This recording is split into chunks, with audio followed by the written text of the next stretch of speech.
자, 우리 지난주에 본문 말씀을 통해서 신앙의 목표, 성도들이 가져야 할 신앙의 목표는 신령한 자, 곧 성숙한 그리스도인이 되는 것이며, 하나님은 이를 위해서 사람들을 사용하신다는 것을 살펴보았습니다.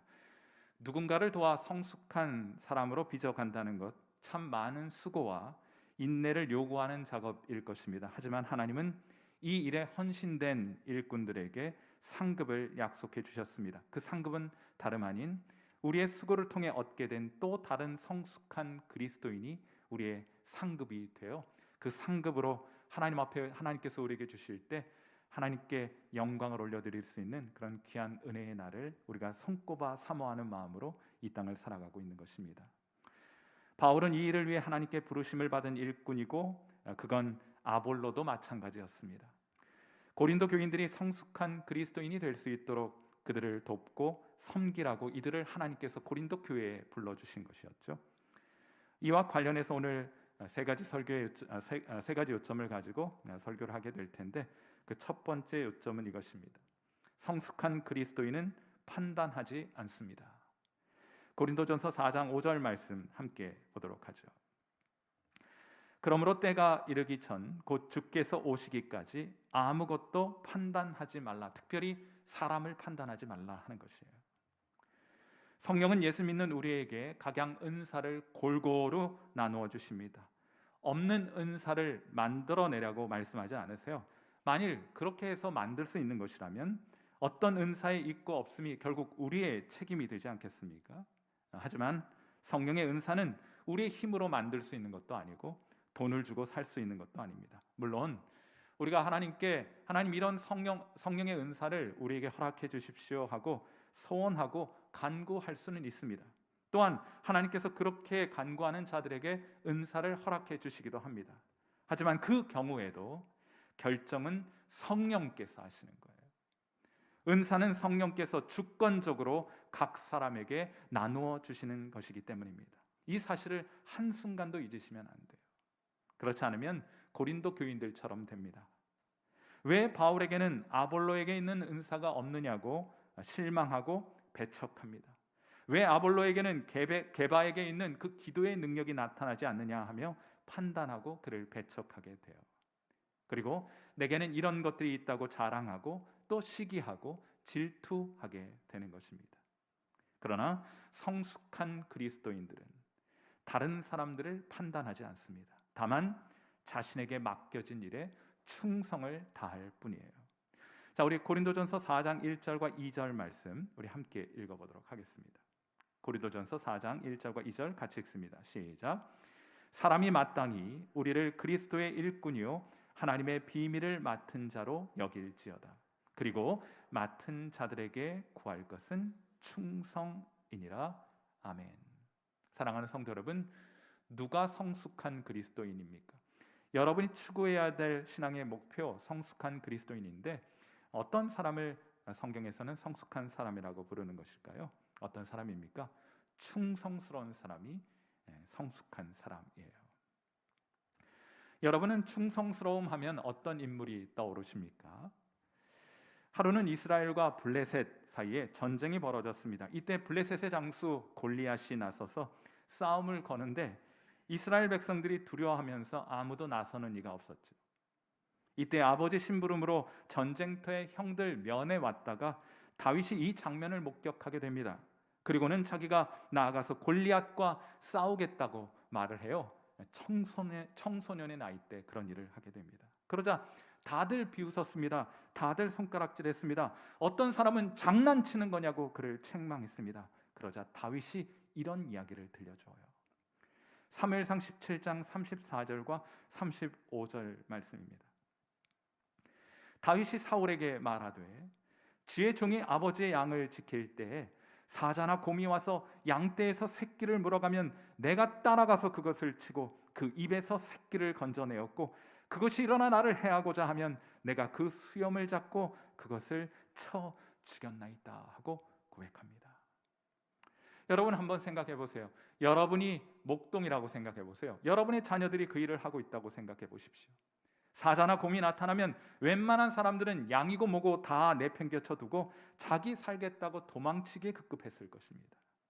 행여 맹수와 맞닥뜨려 양들을 지키기 위해 싸운다고 하더라도 물려간 새끼 양 한 마리 정도는 그냥 포기해도 좋다고 생각할 것입니다. 아니 어쩌면 그것이 지혜로운 것이라고 생각할지 몰라요. 왜냐하면 나머지 양들을 지키는 것도 중요하고 나 자신을 지키는 것도 중요하다고 생각하기 때문입니다. 그러나 다윗은 그렇게 하지 않았습니다. 양 한 마리도 포기하지 않았습니다. 그래서 쫓아가 맹수와 더불어 다투었습니다. 반드시 그 입에서 가련한 새끼 양 한 마리라도 건져내고야 말았습니다. 이것이 성경이 정의하는 충성입니다. 상황의 유불리를 따지지 않고 자기에게 맡겨진 일에 포기하지 않고 끝까지 한결같이 최선을 다하는 것이 성경이 말하는, 또한 성경이 하나님께서 성도들에게 요구하는 충성스러움의 정의입니다. 제가 참 좋아해서 자주 들려드리는 이야기가 있습니다. 서울 중랑구에 가면 경동 제일장로교회라는 교회가 있어요. 설립된 지 100년이 넘는 아주 역사 깊은 교회입니다. 이 교회가 처음 개척되었을 당시 이 엄씨성을 가진 영수가 한 분 계셨어요. 영수라 하면 지금은 없는 직분인데 초대교회 당시에는 아무튼 평신도 사역자, 전도도 하고 교회 살림도 돌아보는, 아무튼 전도사님과 또 집사님이라는 직분을 함께 섞어 놓은 것 같은 그런 평신도 사역자였어요.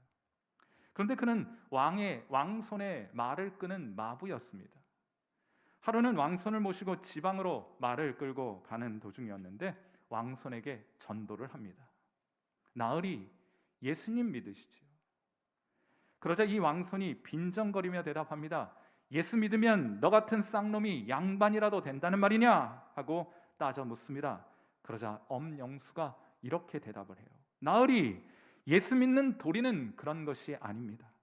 제가 마부 노릇을 더 잘해야 하는 것입죠 하고 대답을 했는데 이 왕손이 말 위에서 말을 끌며 자기에게 복음을 전하고 예수 믿는 도리를 가르치는 이 엄영수의 말을 듣고 깊이 감동하게 돼요.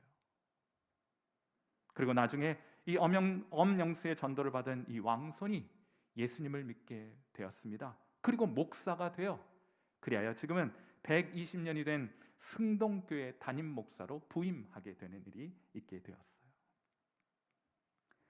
사랑하는 성도 여러분, 맡겨진 일에 한결같이 작은 일이라도, 아니 작은 일이 어디 있겠어요?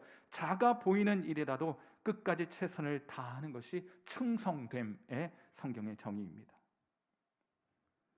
사랑하는 성도 여러분, 참 감사하게도 하나님은 저와 여러분에게 성공하라고 말씀하지 않으셨습니다. 하나님은 참 감사하게도 저와 여러분에게 많은 업적을 남기고 이름을 남기라고 말씀하지 않으셨어요. 다만 하나님께서는 저와 여러분 예수 믿는 성도들에게 충성하라고 말씀하셨습니다. 유불리 따지지 말고 손익계산기 두드리지 말고 남들 부러워하지 말고 우쭐거리지도 말고 다만 하나님께서 여러분에게 맡겨주신 그 일에 충성을 다하라고 말씀하고 계십니다. 사랑하는 성도 여러분, 하나님께서 직분과 여러 책임을 여러분에게 맡겨주셨습니다. 그리고 맡겨주신 자들에게 구하시는 것은 성공이 아니라 충성입니다. 성공하라 하면 전 자신 없어요. 많은 업적을 남기고 이름을 날리라 하면 전 자신 없습니다. 그러나 충성하라고 한다면 자신까지 없을지 모르겠지만 그건 우리가 할 수 있는 것 아니겠습니까? 부디 하나님께서 요구하시는 충성스러운 일꾼 되셔서 하나님께 칭찬 듣는 귀한 은혜가 저와 여러분 이 자리에 함께하는, 또한 온라인상에서 함께 예배드리는 귀한 성도 여러분 모두에게 있게 되기를 주님의 이름으로 축원해 드립니다. 하나님은 성공이 아니라 우리에게 충성을 명하셨습니다. 이것이 첫 번째 요점이에요. 성숙한 그리스도인들은 판단하지 않습니다. 대신 자신에게 맡겨진 일에 최선을 다하는 충성스러움으로 살아가게 돼요. 두 번째 요점은 이것입니다. 성숙한 그리스도인은 감사합니다. 합니다. 지난주에 살펴본 것처럼 사람은 영적인 수준에 따라서 세 부류로 나뉘게 된다고 말씀을 드렸어요. 기억하고 계십니까? 첫 번째 속한 사람, 부류의 사람은 육에 속한 사람. 영적으로 죽어 있기 때문에 하나님께 반응할 수 없는 사람을 일컬어서 육에 속한 사람이라 하고 성경이 말해줘요. 두 번째로 생명은 있으나 아직까지 미성숙한 상태에 놓여 있는 사람이 있습니다. 그를 일컬어 육신에 속한 사람이다 하고 불러요. 마지막으로 성숙한 상태에 놓여 있는 사람이 있습니다. 그러니까 신령한 사람이 있어요. 우리식으로 말하면 성숙한 사람일 것입니다. 제가 이게 늘 헷갈렸어요. 육이 어느 건지, 또 육신이 그 다음 단계인지 헷갈리잖아요. 그래서 근데 하나님께 제게 지혜를 주셨어요. 1단계는 육, 2단계는 육신, 3단계는 신령한. 1, 2, 3으로 되어 있더라고요. 별로 놀라지 않는 기색인데 아무튼 저는 이 기억하는 데 너무 좋게 잘 되어 있다 이렇게 생각이 들었습니다. 아무튼 이미 언급했던 것처럼 미성숙한 성도는 사람들을 판단합니다. 그들에게 없는 것과 약점을 지적하고 비난합니다. 물론 그들이 하는 비난과 지적 대개는 맞습니다. 연약하고 약하고 없는 것 맞아요. 하지만 그렇더라도 그것은 우리가 해야 할 일이 아닙니다. 하나님이 직접 그들에게 물으시게 될 것입니다. 책임은 하나님께서 그들에게 직접 묻게 될 것이에요. 그러므로 사람을 판단하는 것은 전적으로 하나님의 몫입니다. 재판장은 하나님이지 우리가 아니라는 사실을 명심하며 살아가는 것이 성도의 마땅한 바예요. 그럼 우리가 다른 사람 판단하고 비난하는 대신에 우리가 해야 할 일은 무엇이냐? 그것은 바로 감사하는 일입니다. 고린도전서 4장 7절 말씀 함께 보도록 하죠. 같이 한번 읽겠습니다. 시작. 누가 너를 남달리 구별하였느냐? 내게 있는 것 중에 받지 아니한 것이 무엇이냐? 내가 받았은즉 어찌하여 받지 아니한 것 같이 자랑하느냐 하고 말하네요. 한번 따져보세요. 고린도 교인들은 바울을 통해서 복음을 듣습니다. 찾아가서 들은 것도 아니에요. 바울이 직접 그들에게 찾아와서 복음을 전합니다. 그리고 사도 바울이 오직 예수 그리스도의 복음을 증거할 때 성령께서 그 배후에 역사하셔서 이들 안에 거룩한 믿음을 불러일으키셨습니다. 이들은 이 믿음으로 그리스도를 붙들게 됩니다. 그리스도를 바라보게 됩니다. 이때 그분의 공로가 그분의 삶을 통해 십자가에서 이루신 예수 그리스도의 공로가 이들에게 전가됩니다. 그리하여 그들은 죄 용서함 받습니다. 하나님 앞에 의롭다 칭함을 받게 돼요. 이제 하나님의 거룩한 성전으로 준비되었을 때 성령께서 그들 안에 임하시고 내주하시게 됩니다. 내주하시며 그들을 거룩한 삶의 자리로 인도하십니다. 또한 이 일을 위해서 하나님께서는 다양한 은사를 성도들에게 나눠주셔서 이들의 성숙을 위해 돕고 섬기게 해주셨어요. 여러분, 이 위대한 구원의 전 과정에서 고린도 교인들이 기여한 바가 무엇입니까? 없습니다. 하나도 없습니다. 굳이 공로와 또 기여한 바를 찾으라고 한다면 죄 지어서 구원의 필요를 발생시킨 것 외에 고린도 교인들이 이 구원의 과정에 기여한 바가 하나도 없는 것이에요. 다 받았습니다. 어느 것 하나 받지 않은 것이 없었습니다. 그럼 마땅한 반응은 무엇이어야겠습니까? 여러분, 감사하는 것이 아니겠어요? 그런데 고린도 교인들은 감사하는 것 대신 자랑을 늘어놓았습니다. 여러분, 우리 주변에 보면 자기 자랑이 많은 사람들이 있습니다. 돈 자랑, 외모 자랑, 학벌, 자식 자랑이 한 보따리입니다. 이런 자랑거리 가졌으니 나 좀 보아달라는 뜻이겠죠. 육신에 속한 자들입니다. 자기 자랑은 영적으로 아직 성숙이 많이 필요하다는 것의 증거가 돼요. 자랑하는 것, 다투는 것, 이것은 미성숙함의 증표가 되는 것이에요. 여러분, 그가 어떤 말을 하는지 잘 들어보면 그의 영적인 성숙 정도를 비교적 정확하게 측정해 볼 수 있는 것입니다. 얼마 전 중국의 한 아파트에서 3살짜리 남자아이가 떨어지는 사건이 발생을 했어요. 할머니가 시장을 간 사이에 베란다 난간에 매달렸다가 6층 높이의 아파트. 이게 중국 건물은 우리나라 건물보다 높아요. 층도 높아요. 6층인데 17m입니다. 거기에서 떨어졌어요. 이 당시에 아이를 발견한 아파트 주민들은 안타까워하면서 발을 동동 구를 수밖에 없었습니다. 어찌 뭐 해볼 방법이 있어요? 그때 누군가가 이불을 한 채 들고 뛰어옵니다. 아이가 떨어지는 지점으로 이불을 하나 들고 나왔어요. 그리고 여러 주민들이 함께 도와서 이불을 펼쳐서 떨어지는 그 아이를 받아내었습니다. 제가 이 기사를 보면서 몇 가지 생각을 하게 되었어요. 첫째, 이런 아이들은 언제나 그리고 어디에나 꼭 있다. 아마도 파워레인저를 보았을 가능성이 높습니다. 사고가 미성숙한 사람들, 그리하여 말썽을 일으키는 사람들은 언제나 어디에나 있기 마련입니다.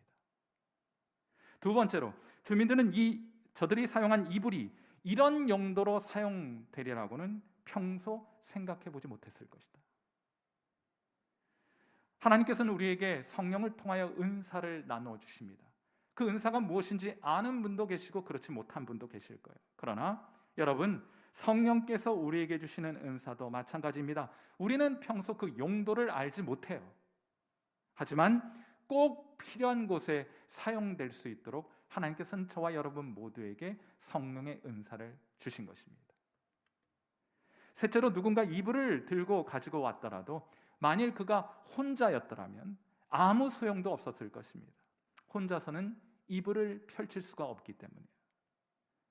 하나님은 성도 모두에게 은사를 골고루 나누어 주십니다. 제가 강조하고 또 강조하는 것처럼 하나님께서는 은사를 소수의 사람들에게 집중하여 주시는 것이 아니라 각양다양한 은사를 성도 모두에게 골고루 나누어 주시는 거예요. 우리 모두는 우리 성장을 위해 꼭 필요한 사람들 되게 하신 것입니다.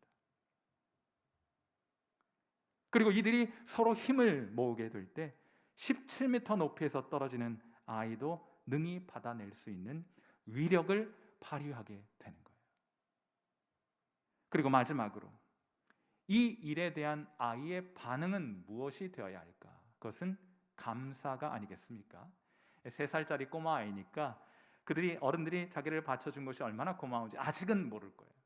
그런데 나중에 이 아이가 자라면서 사람들에게 말하기를, 내가 구조받은 것은 내가 배단대에 매달려 뛰어내렸기 때문이야, 내가 잘 뛰어내렸기 때문이야 라고 말한다면 여러분은 뭐라고 말하겠어요? 참 철없다, 철딱선이 없다, 이렇게 말하지 않겠어요?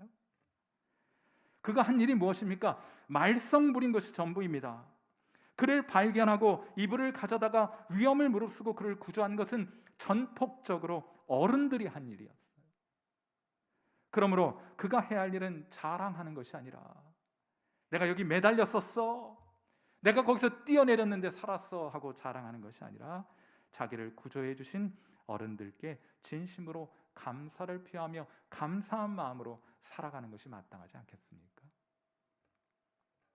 사랑하는 성도 여러분, 하나님은 여러분 곁에 있는 성숙한 그리스도인들을 도구로 사용하셔서 여러분을 구원하셨습니다. 또 여러분 성장하고 성숙해 하셨습니다. 여러분이 받지 않은 것이 하나도 없어요. 모두가 누군가의 섬김과 수고의 덕분이었습니다. 그러므로 판단을 중단하시고 감사를 선택하시기를 바랍니다. 충성스러운 하나님의 일꾼이 되어 늘 한결같은 마음으로 여러분을 돕고 섬기는 분들을 향한 존경과 사랑의 마음을 가지시고 또한 그것을 표현할 줄 아는 성숙한 성도로 살아가시게 되는 은혜가 이 자리에 함께한 모든 분들에게 임하게 되기를 주님의 이름으로 축원해 드립니다. 성숙한 그리스도인들은 판단하지 않습니다. 성숙한 그리스도인들은 감사를 선택합니다. 마지막으로, 성숙한 그리스도인들은 보배로운 공적을 쌓아가기 위해 헌신합니다. 성숙한 그리스도인들은 말씀드렸던 것처럼 사람들을 판단하지 않습니다. 그건 하나님께서 하실 일이기 때문이에요. 대신 하나님께서 주신 은혜와 축복에 감사하며 맡겨진 일에 충성을 다한다, 이렇게 말씀을 드렸죠. 그런데 무엇을 위한 충성입니까? 문맥상 우리는 사도 바울이 그리스도 예수의 기초 위에 건물을 쌓고 있는 이야기를 하는 중이었어요. 무엇을 위한 충성입니까? 이미 마련된 기초 위에 건물을 잘 지어가기 위해서 충성하고 헌신하라고 말하고 있는 거예요. 복음을 전하여 영혼들을 구원하고 그들을 성숙한 그리스도인으로 자라가도록 도우라고 말하는 것입니다. 그 일에 충성을 다하라고 말씀하고 있는 것이에요. 나중에 불타지 않게 될 보배로운 공적을 쌓는 일에 성도들은 마땅히 헌신해야 한다고 말하고 있는 것이에요. 여러분, 사도 바울은 이 보배로운 공적을 쌓는 일을 위해서라면 어떠한 값지불도 아끼지 않았습니다. 고린도전서 4장 10절부터 13절, 우리 좀 긴 본문이긴 합니다만 같이 한번 읽어주세요. 같이 읽습니다. 시작. 우리는 그리스도 때문에 어리석으나 너희는 그리스도 안에서 지혜롭고, 우리는 약하나 너희는 강하고, 너희는 존귀하나 우리는 비천하여 바로 이 시각까지 우리가 줄이고 목마르며 헐벗고 매맞으며 정처가 없고 수고하여 친히 손으로 일을 하며 모욕을 당한 즉 축복하고 박해를 받은 즉 참고 받은 즉 권면하니 우리가 지금까지 세상의 더러운 것과 만물의 찌꺼기 같이 되었도다. 아멘. 여러분, 세상의 길과는 너무 다른 길 아닙니까? 무엇을 위해서 이 세상의 찌꺼기와 같은, 세상의 만물의 찌꺼기와 같은 인생을 살기로 결단한 것입니까? 불타지 않는 공적을 위해서요. 바울은 아비의 마음으로 말합니다. 한번 생각해 보세요. 우리는 좋아요. 우리는 고생하고 또 이렇게 모욕을 당하면서도 힘겹게 인생을 살아가더라도 자녀들만큼은 잘 되기를 바라지 않습니까? 우리가 고생한 것처럼 너희 하지 않기 위해서 엄마 아빠로서 할 수 있는 모든 일을 자녀를 위해 하지 않습니까? 그렇게 살지 말라고, 엄마 아빠가 그렇게 고생한 것처럼 하지 말라고 그렇게 말하지 않아요? 그런데 사도 바울을 보세요. 고린도 교인들은 사도 바울이 낳은 영적인 자녀들입니다. 그들을 향해 아비의 마음으로 사도 바울이 이렇게 권면합니다. 고린도전서 4장 16절. 그러므로 내가 너희에게 권하노니 너희는 나를 본받는 자가 되라. 좀 못 먹고 좀 못 입고 욕먹고 박해를 당해도 영광스러운 내일을 위해 살아가라 하고 고린도 교인들에게 권면해 주는 것이에요. 보배로운 공적을 쌓는 삶을 살아가라 하고 자녀들에게 권면하고 있는 것입니다. 여러분은 여러분 자녀에게 이러한 도전과 이러한 권면을 하는 부모이십니까? 구소련 치하에서 한 목사님이 복음을 전하다가 감옥에 갇히게 되었습니다. 그는 이 감옥을 하나님이 자신에게 주신 선교지로 생각을 하게 돼요. 여러분 어디로 보내시든지 여러분이 있는 그곳이 하나님께서 여러분을 보내신 선교지다 하는 믿음으로 살아가시게 되면 그곳에 하나님이 함께 하셔서 아름다운 열매들을 풍성히 맺히게 해주실 거예요. 이분은 감옥으로 보냄을 받았어요. 그러니 그곳을 하나님 보내주신 선교지로 알게 됩니다. 이 당시 감옥에는 모든 사람을 두려워하게 하는 아주 포악한 살인범 한 명이 있었어요. 목사님 들어가셔서 다른 사람도 다른 사람이지만 이 목사님 그에게 복음을 전할 마음을 갖습니다. 하루는 다른 사람들 잠든 밤에 마룻바닥에 엎드려 눈물을 흘리며 그를 위해 기도합니다. 12시간 노동하고 아주 고된 노동 끝에 다른 사람들 다 골아 떨어져 있는데 그는 기도와 금식 외에는 이런 유가 나갈 수 없다는 말씀 붙들고 그 12시간 노동에도 불구하고 자기 밥 다른 사람에게 나눠주고 눈물로 기도하며 밤을 새우고 있었던 것이에요. 그런데 그렇게 날마다 기도하는 중에 어느 날 누군가 자신의 뒤에 누군가가 서 있다는 것을 느끼게 되었습니다. 누구였을까요? 바로 그 살인범이에요. 그가 묻습니다. 당신 지금 뭐 하고 있는 거야? 난 기도하고 있습니다. 무엇을 위해 기도하는 거지? 그러자 목사님은 흘리던 눈물을 닦으며 대답합니다. 당신을 위해서 기도하는 중이었습니다. 여러분, 이 살인범이, 이 흉악한 살인범이 그 말을 듣고 깊이 감동을 해요. 그리고 이 일이 있고 얼마 지나지 않아서 이 살인범은 이 목사님으로부터 복음을 듣고 예수님을 영접하게 되었고 그의 삶은 혁명적으로 변화됩니다. 그리고 이 소문은 교도소 전체로 퍼지게 돼요. 그리고 교도소 소장도 하나님을 믿지는 않지만 이 사람의 변화된 삶의 모습을 보고 감동을 받습니다. 해서 이 목사님은 교도소장의 배려로 주방에서 일할 수 있는 기회를 얻게 되었고 그 덕분으로 더 많은 변화의 열매를 거두게 되었어요. 그 후에 이 목사님이 다른 소련에서 가장 악명 높은 교도소로 이감이 되었는데 만일 그곳에서도 이런 아름다운 변화들을 가져올 수 있다면 일찍 석방시켜주겠다는 약속도 받고 그곳으로 가게 되었습니다. 물론 아름다운 열매는 이감해 간 그 감옥에서도 일어났고 이 목사님은 가석방 허가를 받게 돼요. 하지만 그는 교도소에서의 사역을 계속하기 위해서 결국 가석방 허가를 거절하고 맙니다. 여러분 이해하실 수 있겠습니까? 그는 복음을 전하다가 25년형을 받고 감옥에 투옥된 거예요. 감옥에서는 밤마다 고문이 자행되었습니다. 발바닥을 때려대는데 얼마나 세게 때려대든지 나중에는 발바닥이 다 터져서 뼈가 보일 정도로 매를 맞았다 해요. 불로 지져지는 고문을 당했다 합니다. 아이스박스 같은 얼음 방에 집어 던져지기도 했어요. 이루 말할 수 없는 고통을 당해야만 했습니다. 그러니 왜 나가고 싶지 않았겠어요? 나간다 한들 무엇이 잘못된 것이겠어요? 하지만 그는 포기할 수 없는 것이 하나 있었습니다.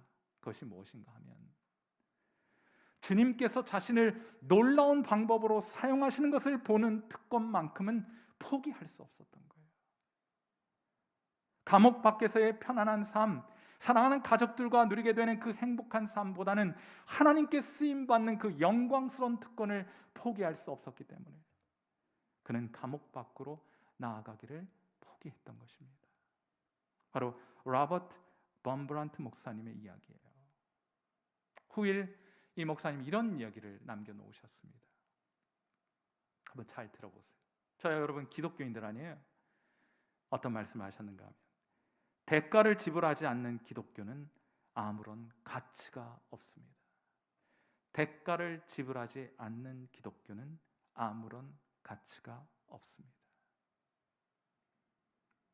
사랑하는 성도 여러분, 여러분은 복음을 위해, 그리스도를 위해, 또한 저 영원한 하나님 나라를 위해 대가를 기꺼이 지불할 용의가 있으십니까? 여러분이 있는 곳을 하나님께서 보내신 여러분의 선교지로 알아 그곳에서 불타지 않는 공적으로 남게 될 영혼들에게 복음을 전하고 기꺼이 여러분의 권리를 포기하고 그들을 섬길 준비가 되어 계십니까? 그렇지 않다면 여러분이 믿고 있는 기독교는 기독교가 아닙니다. 성경이 말하는 기독교가 아니에요. 여러분이 그런 귀한 선택과 주님과 함께하며 저 이 세상의 만물의 찌꺼기처럼 여겨진다 할지라도 불타지 않는 아름답고 보배로운 공적을 위해 충성스럽게 헌신하며 살아가기를 결단하는 귀한 여러분과 함께 하시게 될 것이고 하나님께서 사용하시는 그 영광스러운 특권이 무엇인지를 맛보는 은혜가 있게 될 것입니다. 주님께서 우리와 함께 하셔서 이 귀한 은혜에 눈뜰 수 있는 축복 허락해 주시기를 간절히 축원해 드립니다. 함께 기도하겠습니다. 자, 우리 반주 들으시면서 함께 기도합니다. 우리 자신을 한번 좀 돌아보시고 성숙은 하루아침에 한 번에 이루어지는 것이 아니라 지속적으로 또 실패하면 다시 일어나서 또 그 방향으로 나아가게 될 때 앞으로 얻게 될 열매이겠죠. 우리 자신의 입술을 한번 좀 돌아보시고 판단과 비난의 말을 가득 담고 있었다면 오늘 것들 다 내려놓고 대신 우리 입술 가운데 하나님을 향한 우리를 유익하기 위해 우리를 도왔던 분들을 향한 또 곁에 있는 형제와 자매들을 향한 감사의 말이 가득한 성도가 되기를 그러한 성숙한 성도가 되기를 위해 우리 함께 기도합니다. 두 번째로 우리에게 맡겨진 일이 있습니다. 다른 사람의 눈에 보기에 작아 보일지도 모르겠어요. 그러나 하나님께는 작은 일이란 존재하지 않습니다. 다만 하나님께서 맡겨주신 일이에요.